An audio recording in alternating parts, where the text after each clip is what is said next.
سنیے، ان اول دینکم نبوۃ و رحمہ، مسلمانوں تمہارے اس دین کا جو پہلا دور ہے وہ نبوت اور رحمت ہے، یعنی میں خود موجود ہوں بنفس نفیس تمہارے مابین، نبوت موجود ہے تمہارے مابین، اور میں تو رحمت للعالمین بنا کر بھیجا گیا ہوں۔ تو ان اول دینکم نبوۃ و رحمہ وتکون فیکم ما شاء اللہ ان تکون ثم یرفع اللہ جل جلالہ، اور یہ رہے گی نبوت و رحمت تمہارے مابین جب تک کہ اللہ چاہے گی کہ وہ رہے،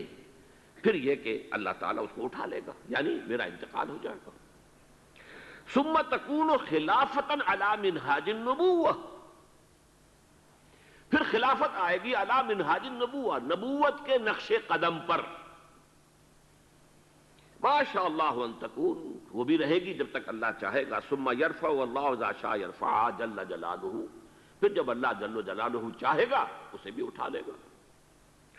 ثم تکون ملکا عاضا، پھر ایک دور آئے گا کاٹ کھانے والی ملوکیت، بادشاہت، جو کہ لوگوں کو کاٹ کھائے گی، ظالم ہوگی۔ فتکون ما شاء اللہ ان تکون ثم یرفع اللہ اذا شاء یرفع جل جلالہ، وہ بھی رہے گی جب تک کہ اللہ چاہے گا کہ رہے، پھر جب اللہ جل جلالہ چاہے گا اسے بھی اٹھا لے گا۔ ثم تکون ملکا جبریتا، پھر ایک اور ملوکیت آئے گی، مجبوری والی ملوکیت۔ فتکون ما شاء اللہ ان تکون ثم یرفع اللہ جل جلالہ، تو وہ بھی جب تک اللہ چاہے گا رہے گی، پھر جب اللہ چاہے گا اس کو بھی اٹھا لے گا۔ ثم تکون خلافتا علی منہاج النبوہ، پھر دور آئے گا خلافت علی منہاج النبوہ کا، تعمل فی الناس بسنت النبی، پھر اس وقت سنت رسول صلی اللہ علیہ وسلم ہی کے ساتھ سارے معاملات لوگوں کے مابین کیے جائیں گے۔ وَيُلْقِي الْإِسْلَامُ بِجَرَانِهِ فِي الْأَرْضِ، اور اسلام اپنی گردن زمین میں ٹکا دے گا، یعنی اسلام کی ساری برکات، اسلام کی سعادتیں جو ہیں روئے ارضی کو ڈھانپ لیں گی۔ یرضی عنہا ساکن السماء و ساکن الارض، آسمانوں والے بھی راضی ہوں گے اس نظام سے جو دنیا میں اس وقت قائم ہوگا، اور زمین والے بھی سب کے سب راضی ہوں گے۔ لا تدع السماء من قطر الا صبته مدرارا، آسمان اپنا ایک قطرہ بھی نہیں روکے گا بلکہ اسے زمین پر برسا دے گا موسلادھار بارش کی شکل میں۔ ولا تدع الارض من نباتها وبرکاتها شيئا الا اخرجته، اور زمین بھی اپنی برکتوں اور اپنی پیداوار، اپنی نباتات میں سے کسی شے کو روکے گی نہیں مگر یہ کہ نکال کے باہر کر دے گی۔ زمین سے ساری برکات جو ہیں امنڈ آئیں گی، آسمان سے اللہ تعالیٰ کی رحمتیں نازل ہوں گی، آسمان والے بھی راضی ہوں گے، زمین والے بھی راضی ہوں گے، اللہ کے نبی کے مطابق، سنت کے مطابق جو ہے سارے معاملات طے ہو رہے ہوں گے۔ یہ دور بھی آئے گا خلافت علی منہاج النبوہ کا۔ میں یہاں صرف تھوڑا سا اضافہ کر دوں کہ جس کتابچے کا میں نے حوالہ دیا ہے اس میں ہم نے وہ احادیث بھی نقل کر دی ہیں، اس وقت میرا وہ موضوع نہیں ہے